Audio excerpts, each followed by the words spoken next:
오늘은 믿음은 기다림이다라는 그 관점으로 하나님의 말씀을 살펴보려고 해요. 믿음은 기다림이다. 하나님께서는 아브라함에게 자녀에 대한 약속을 해주십니다. 후손을 축복하겠다. 그 말은 너희 자식을 잘되게 해주겠다라는 약속이에요. 아브라함은 그 하나님의 약속을 믿었습니다. 그리고 그 믿음대로 하나님은 약속하신 대로 아브라함에게 자녀를 주시고 그 후손을 축복해 주셨어요. 근데 문제는 시간이 오래 걸렸다라는 거예요. 아브라함이나 그의 아내 사라가 기대했던 시간이 아니라 하나님이 정해놓은 시간대로 약속이 이루어졌는데 그 약속이 이루어진 시간은 아브라함과 사라가 생각할 때는 굉장히 길었다라는 것이에요. 먼저 성경에 하나님께서 아브라함 부부에게 자식을 약속해 주신 말씀을 몇 구절 찾아보겠습니다. 창세기 12장 1절부터 4절이에요. 중간중간 제가 뛰어넘어서 읽어드립니다. 여호와께서 아브라함에게 이르시되 내가 너로 큰 민족을 이루고 네게 복을 주어 네 이름을 창대하게 하리니 너는 복이 될지라. 아브라함이 하란을 떠날 때 75세였더라. 그러니까 나이가 나와 있으니까 이 약속이 이루어지는 기간이 언제인지 우리가 정확히 계산할 수가 있는 것이죠. 하나님의 약속을 기억하고 기다렸던 아브라함이 자식이 없자 조금 불평 섞인 말로 이렇게 하나님 앞에 묻습니다. 이야기하는 거죠. 창세기 15장 3절. 아브라함이 또 이르되 주께서 내게 씨를 주지 아니하였으니 내 집에 길린 자가 내 상속자가 될 것이니이다. 여호와의 말씀이 그에게 임하여 이르시되 그 사람이 너의 상속자가 아니라 네 몸에서 날 자가 너의 상속자가 되리라. 그러니까 계속해서 하나님은 너에게 자녀를 주겠다라는 말씀을 확인해 주세요. 남편과 함께 자식이 있을 것이다라는 하나님의 약속을 기대했던 사라가 자식이 없자 딴 생각을 하죠. 지난번 우리가 살펴본 말씀인데요. 창세기 16장 2절부터 봅니다.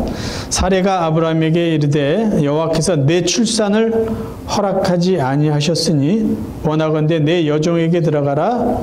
내가 혹 그로 말미암아 자녀를 얻을까 하노라 하며 아브라함이 사레의 말을 들으니라. 이때가 언제냐고요? 가나안에 거주한 지 10년 후였더라. 이 말은 하나님이 아브라함에게 자녀를 약속하신 지 10년 후라는 뜻이에요. 어쨌든 세월이 지날수록 왜 하나님은 약속을 지키지 않을까? 기다리고 기다리는 아브라함과 사레는 불안하고 하나님 앞에 불평 섞인 말을 합니다. 그런데 그 후에 하나님은 다시 한번 보다 더 구체적으로 자식에 대한 약속을 아브라함과 사라에게 해줍니다. 그때는 언제냐면 정확하게 따지면 아브라함의 나이가 99세, 사라의 나이 89세 때입니다. 창세기 18장에 있는 말씀을 쉬운 성경으로 제가 한번 읽어드립니다. 그때 주께서 말씀하셨습니다. 내년 이맘때, 내년 이맘 정확해요. 내가 반드시 너를 다시 찾아올 것이다. 그때는 네 아내 사라에게 아들이 생길 것이다. 단순히 자녀를 주겠다가 아니라 아들입니다. 아브라함과 사라는 나이가 매우 많았습니다. 사라는 아기를 가질 수 있는 나이가 지나버린 후였습니다. 그래서 사라는 속으로 웃으면서 내 남편과 나는 너무 늙었는데 어떻게 우리에게 그런 즐거운 일이 생길까 하고 말했습니다. 그때 여호와께서 아브라함에게 말씀하셨습니다. 사라가 왜 웃느냐? 어찌하여 내가 늙었는데 어떻게 아이를 낳을 수 있느냐 하느냐? 그리고 중요한 말씀하세요. 나 여호와가 하지 못할 일이 어디 있느냐? 내년 이맘때에 내가 다시 너를 찾아올 것이다. 그때에는 사라에게 아들이 생길 것이다. 75세 때 약속하신 하나님의 약속이 25년이 지난 100세 때에 정확하게 이루어지죠. 그러면 왜 하나님은 아브라함도 사라도 자식을 낳을 수 있는 그런 시기가 다 지난 다음에 그때에 하나님이 약속하신 자녀를 주신 것일까요? 아니 조금 일찍 주셔도 되잖아요. 그렇게 기다리고 기다렸는데 더 이상 자식을 낳을 수 없는 그 상황이 지나고 나서 하나님이 그때 다시 약속을 해주세요. 내년에 자식을 낳을 거다. 아니 무슨 말씀이세요? 지금은 자식을 낳을 수도 없는데. 무슨 소리야? 나는 못하는 일이 없어. 내년 이맘때 아들을 낳을 거야. 그럼 왜 하나님은 자식을 낳을 능력이 없을 때까지 사라를 기다리게 하신 다음에 자녀를 낳게 하셨을까요? 하나님이 영광을 받으시기 위해요. 어떤 영광이요? 하나님이 하나님 되심을 보여주시고 내가 약속한 것은 내가 이루어진다라는 것을 확인시켜 주시기 위해서요. 만약에 여러분 생각해 보세요. 아브라함과 사라가, 특별히 사라가 자식을 낳을 수 있는 어떤 신체적인 그런 기본적인 조건이 갖춰졌을 때 아기를 낳았다면 그 부부가 하나님 앞에 영광을 돌렸을까요? 아, 하나님이 이 자식을 주셨군요. 하나님은 하나님이시군요.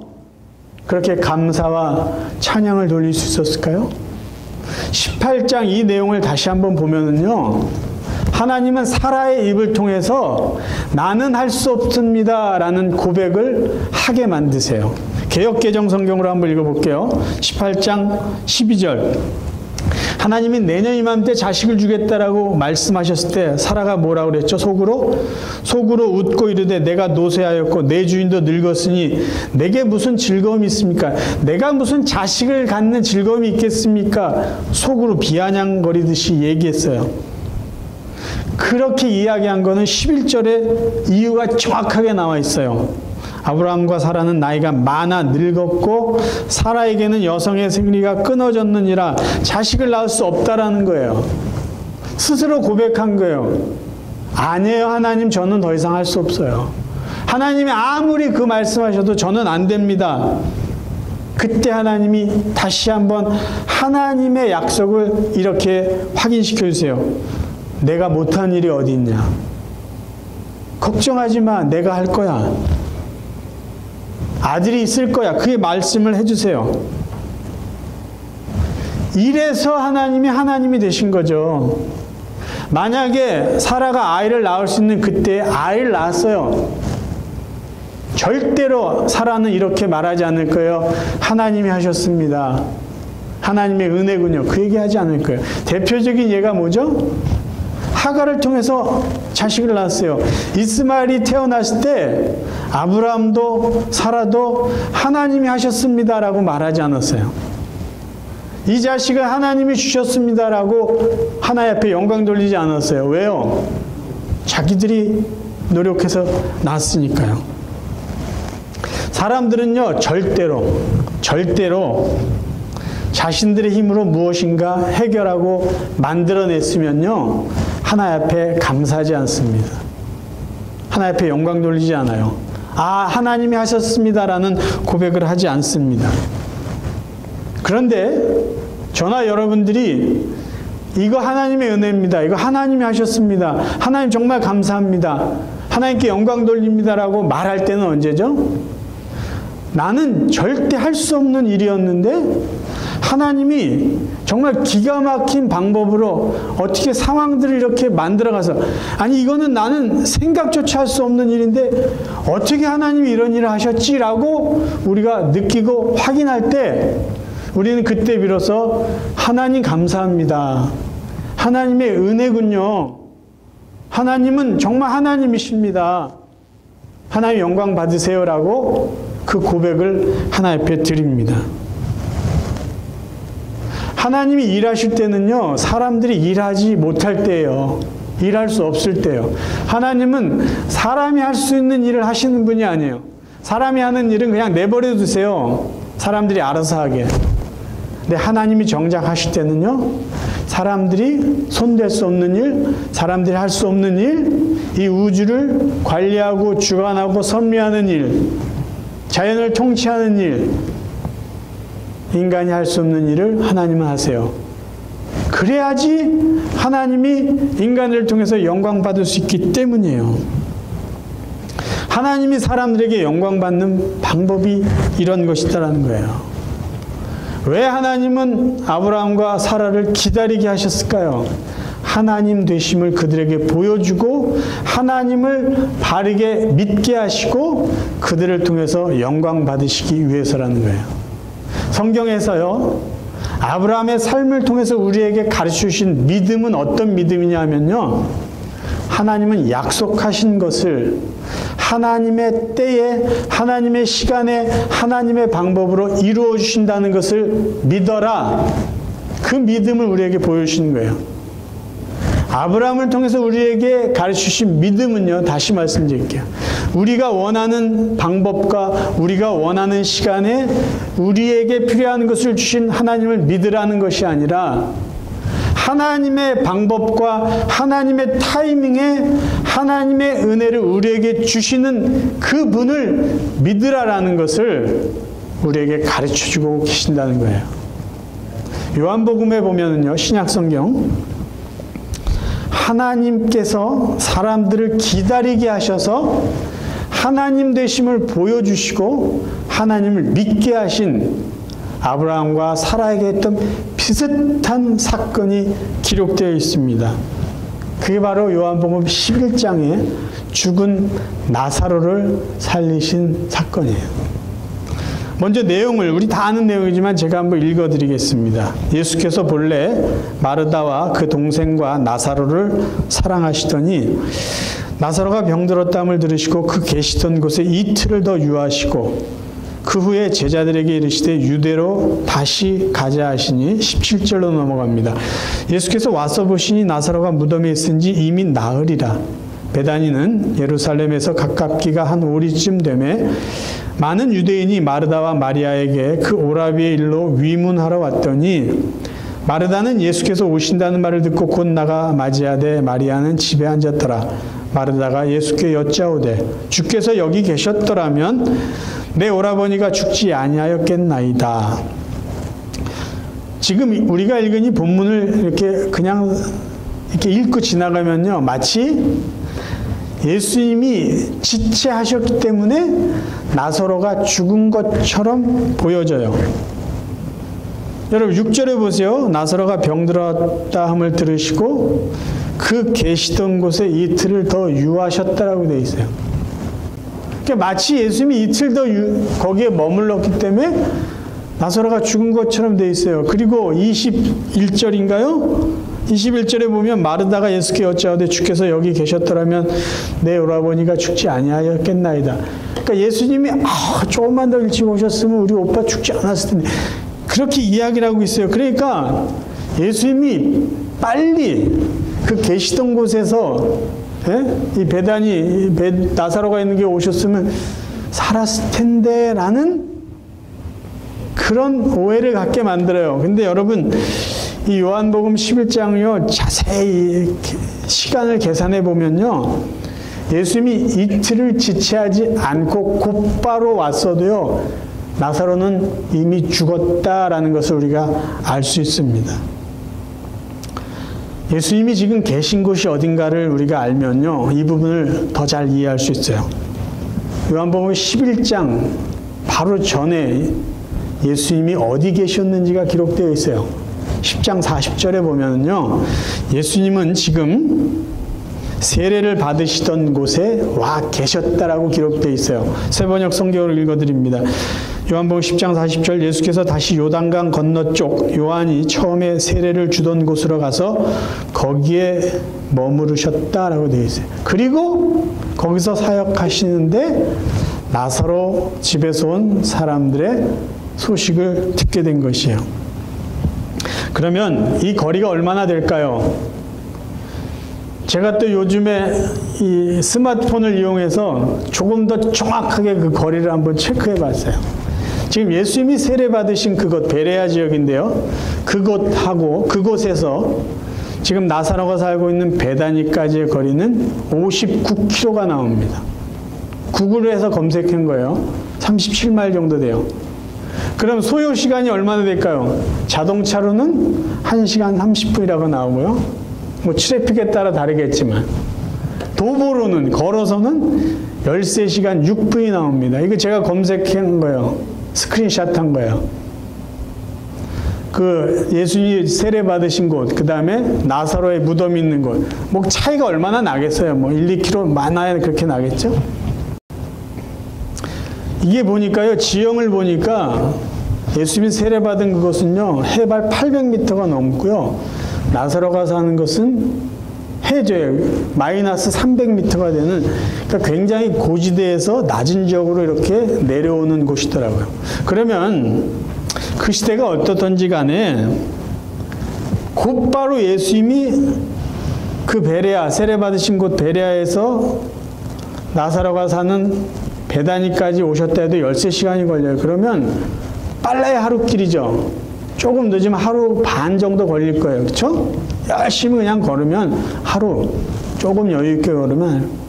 그러면 예수님이 이틀 머무셨다가 그곳에 왔을 때 4일이 지났다면 곧바로 왔어도 나사로가 죽은 지 하루는 됐을 거 아니에요. 그러면은 예수님은 왜 이틀을 유하셨냐라는 거예요. 아, 어차피 가도 죽었을 테니까 이틀 있다 가자 그랬을까요? 예수님이 늦게 오신, 지체하신 마르다와 마리아를 기다리게 하신 이유를 우리가 알 수 있는 단어가 있는데 그게 나흘이라는 단어. 왜 사도 요한은요, 나흘이라는 이 시간을 2번이나 강조했을까요? 요한복음 11장 17절과 39절에 보면 나사로가 죽은 기간이, 죽은 지 나흘이 지났다는 것을 반복해서 기록해주고 있어요. 예수께서 와서 보시니 나사로가 무덤에 있은지 이미 나흘이라. 예수께서 이르시되 돌을 옮겨 놓으라 하시니 그 죽은 자의 누이 마르다가 이르되 주여 죽은 지가 나흘이 되었음에 벌써 냄새가 나나이다. 나흘.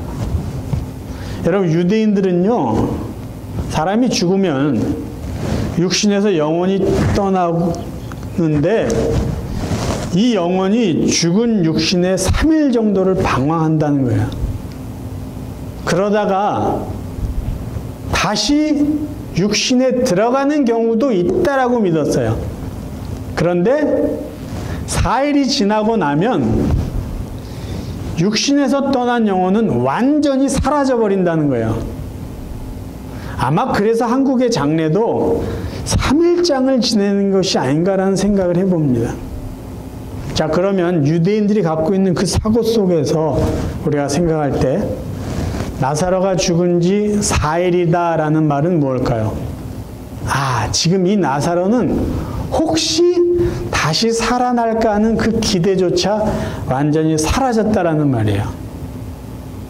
그러면 왜 예수님이 나흘이라는, 적어도 나흘이라는 시간을 맞춰서 그곳에 도착했을까요? 예수님이 나사로야 일어나라 라고 하셨을 때, 그래서 나사로가 다시 살아난 것을 사람들이 봤을 때 이렇게 말할 수는 없다라는 거죠. 아, 저 나사로는 죽었다가 그냥 자연적으로 다시 살아난 거야다라고는 절대 말할 수 없는 시간이라는 거예요. 만약에 예수님이 3일쯤에 오셔가지고 나사로를 살렸을 때 약간 삐뚤어진 사람은 이렇게 이야기할 수도 있었을 거 아니에요. 그거 예수라는 저 사람이 살리지 않고 죽은 사람의 영혼이 다시 돌아와서 살아나는 경우가 있는데 그럴 수도 있는 거야 라는 이야기를 할 수도 있었을 텐데, 나흘이 지난 다음에 예수님이 와서 나사로를 살렸을 때는 그 누구도 저 사람은 저절로 살아난 거야 라고 엉뚱한 소리를 할 수 없었다라는 것이에요. 예수님은요, 적어도 의도적으로 3일 지난 후에 그 죽음의 현장에 나타나서 죽은 나사로를 살려주셨던 것이에요. 그래서 자신이 하나님이다, 내가 생명의 주인이다, 그들에게 보여주신 거예요. 나를 믿으면 너희들은 다시 살아날 것이다 라는 것을 예표로 미리 보여주신 거예요. 어떤 결과가 났을까요? 그 사건 이후에 마리아에게 문상으로 왔다가 예수께서 행하신 이 일을 본 유대인들 가운데 많은 이들이 마침내 예수를 믿게 되었다. 저분이 죽은 자까지 살릴 수 있는 생명의 주인이시구나라는 것을 결국은 믿게 되었다라는 말씀이에요. 그래서 예수님은요, 기다리게 하신 거예요. 이틀을 더 기다리게 하시고 마침내 그 현장에 나타나서 생명의 주인 되심을 보여주셨다라는 말씀이에요. 말씀을 정리하겠습니다. 저희들은 종종 기도하면서요, 가끔 이런 생각들을 해요. 하나님이 내 기도를 너무 늦게 들어주시는 거 아닌가라는 생각이에요. 다르게 표현하면요, 하나님이 너무 나를 기다리게 하시는 거 아닌가라는 생각들을 한다는 거죠. 근데 그런 생각이 들면서 우리의 마음 또한 복잡해져요. 어떤 마음이냐면, 내가 믿음이 부족한가? 라는 생각을 먼저 합니다. 믿음이 부족해서 내 기도가 이렇게 응답이 되지 않는가? 또 하나님이 나를 사랑하시지 않는가? 이런 생각까지도 해요. 어떨 때는요, 아직 내가 죄가 많은가? 뭐 이런 생각까지 합니다. 나는 하나님의 은혜를 받을 자격이 없나? 그러니까 나의 기도가 점점 길어지고 응답되지 않을 때마다 우리의 마음속에 여러 가지 생각들을 하게 한다는 것이죠. 그런데요, 우리의 기도에 대한 응답이 늦어질 수 있는 여러 가지 이유 중에 분명한 한 가지는 뭐냐면요, 하나님이 우리의 기도를 들어주시기 위해서는요, 내 기도가 응답되기 위해서 필요한 다른 사람들이 준비되어야 되고요, 내 기도가 응답되기 위해서 우리 주위의 환경이 바뀌어야 될 그런 시간이 필요하다는 것이에요. 쉬운 예를 들어볼까요? 여기 우리 반주자가 새로 오셨는데, 제가 반주자를 놓고 오래 기도해 왔어요. 근데 그 전에 반주자는 신앙 고백이 다른 분이 반주를 하시다 보니까 정말 반주만 해요. 예배에 참여하질 않아요. 예배 시간에 딴 생각을 해요. 그러니까 예배 드리는 그런 예배 인도한 자로서 좀 불편했어요. 같이 예배를 드렸으면 좋겠는데 신앙 고백이 다른 사람이 와서 예배를 하니까. 그래서 제가 기도하기를, 하나님, 반주하실 분이 앞으로 오신다면은 반주만 하시는 분이 아니라 같이 그냥 신앙생활 할 수 있는 분이 왔으면 정말 좋겠습니다. 시간이 걸리더라도. 그런데요, 신앙생활 하기를 원하는 분이 반주를 하러 오셨어요. 그러니까 어느 게 먼저인지 몰라요. 신앙생활 오신 건지 반주하러 오신 건지 모르지만 어쨌든 지금 오신 반주자는 신앙생활하는 교회를 찾고 계시다가 반주도 할 수 있는 교회이기 때문에 오게 됐어요. 제가 뭘 느꼈냐면은, 제 기도를 하나님이 들어주시기 위해서는요, 반주할 수 있는 분만 준비하신 게 아니라 신앙생활 할 수 있는 교회, 우리 교회에서 생활할 수 있는 그 마음이 준비된 사람을 하나님이 준비해 놓으시기 위해서 시간이 필요할 수밖에 없다는 거죠. 또 다른 예를 들면요, 여러분이 자녀의 배우자를 놓고, 자녀의 결혼을 놓고 기도할 때요, 부모님들이 다 그 기도를 하시잖아요. 그러면 하나님, 우리 아들의 배우자를 주세요라고 기도했으면 우리 아들의 배우자가 준비되어야 될 시간이 필요할 거 아니에요. 갑자기 어느 날 우리 아들의 배우자가 탁 하고 준비되는 게 아니잖아요. 그 누군가가 준비되어야 될 시간이 필요한 거예요. 그 가족들도 준비되어야 되고요, 여러 가지 상황들이 준비되어야 될 시간이 필요하다는 거예요. 기도했다고 곧바로 모든 일이 이루어질 수는 없는 거 아니에요. 그런데 더 중요한 사실이 있어요. 기도하면서 하나님이 기다리게 하시는 이유 중에 가장 중요한 것은 뭐냐면요, 기도하고 기다리는 그 시간에 다른 그 어떤 사람도 준비되지만 기다리는 그 시간 속에 기도하는 내 자신이 준비되어진다는 거예요. 나의 모난 부분이 깎여지고요. 내 욕심이 줄어들고 나는 할 수 없습니다. 하나님이 하십니다. 하나님 뜻대로 이루어 주옵소서. 사라와 같은 고백을 하게 만드시는 거죠. 그러니까 기도가 길어지면 길어질수록 기도 응답이 지연되면 지연될수록 하나님은 그 시간에 나를 준비시켜 나가신다는 거예요. 내가 깎이고 버려야 될 것, 내가 채워야 될 그것들을 하나님은 나에게 채워주시고 깎아주시면서 나를 다듬어 가신다는 거죠. 하나님이 우리에게 기다리게 하시는 시간은요, 결국 내가 준비되어지는 시간이고요. 나의 믿음이 다져지고 자라는 시간이라는 것이에요. 사랑하는 성도 여러분, 혹시 지금 여러분 기도하시고 바라시고 기다리시는 거 있으세요?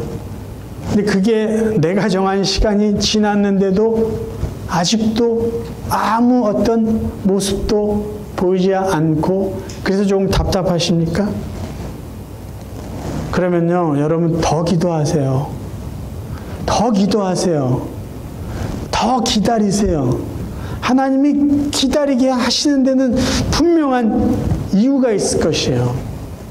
다시 정리해 볼까요? 하나님은요, 내가 원하는 대로, 내가 원하는 시간에 나의 필요를 채워주시는 분이 아니라 하나님은 나를 사랑하시기 때문에 하나님이 원하시는 방법과 하나님이 원하시는 타이밍에 나에게 필요한 은혜를 주시는 하나님이에요. 우리가 믿어야 될 하나님이 그 하나님이라는 것이죠. 그렇다면은 우리가 그 믿음대로 그 하나님을 계속해서 바라고 기다리시자고요. 기다리는 시간 속에 하나님 반드시 우리를 다듬어 주시고 우리를 더 귀한 하나님의 자녀로 만들어 가실 거예요. 이제 저와 여러분의 남은 삶에는요, 우리를 기다리게 하시는 하나님, 그러나 우리를 기다리게 하시면서 하나님의 때에 우리에게 은혜를 주시는 그 하나님을 우리가 계속해서 경험하며 살기를 바랍니다. 그리고 그러한 하나님 앞에 또 감사하면서 또 새로운 일들을 기대하며 그런 은혜를 또 누리며 살아가는 그런 복된 성도들이 되시기를 주님의 이름으로 축원합니다.